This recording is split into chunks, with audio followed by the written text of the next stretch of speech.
No fears, no chains. Invites you to live a life of emotional abundance. Written by Vanessa Pisuto. Narrated by Belinda Sainsbury.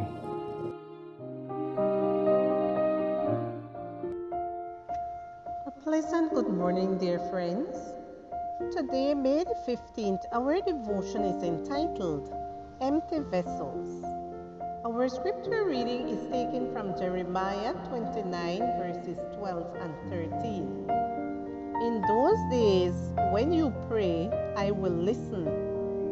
If you look for me wholeheartedly, you will find me. God does not always say what we expect to hear. When we fast or remain quiet to hear His voice, we sometimes have a very restrictive idea of what He will tell us. Although it is not wrong to approach Him with a specific question, He may use the opportunity to share something totally new and different with you.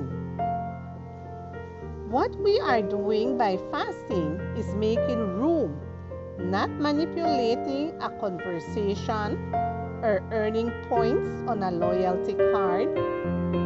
When we are quiet, we make room and trust that God will fill us in the best possible way, even if what He chooses to give us is not what we wanted.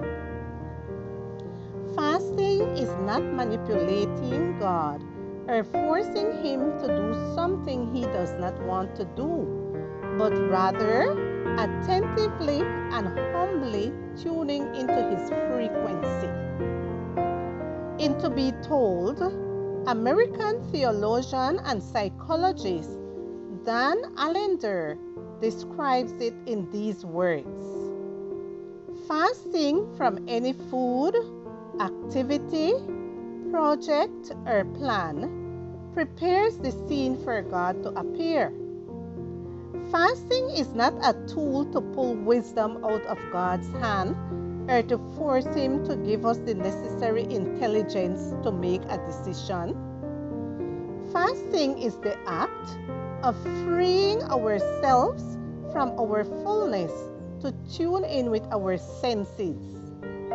It is emptying ourselves out so that God can fill us with what He considers best. It was only when the wine ran out at the wedding in Cana, only when the vessels were empty, that Jesus was able to fill them with something better and new. It is only when we empty ourselves of our noisy routine and our hearts from wanting to control it all that God can fill us. In Ye Shall Receive Power, Ellen G. White writes, "What kind of vessels are meet for the Master's use? Empty vessels. How can the Master use us as vessels for His holy service until we empty ourselves and make room for His Spirit to work?" That is what we do when we approach God by fasting and praying. We make room and yield control.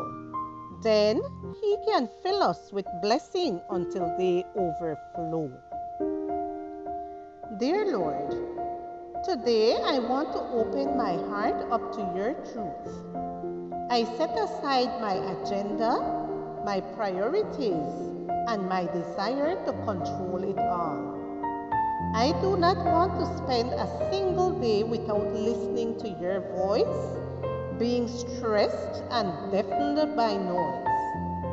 Today, I make space. I make room for You. Speak, Lord, for Your servant is listening. In those days when you pray, I will listen. If you look for me wholeheartedly, you will find me. Jeremiah 29, verses 12 and 13.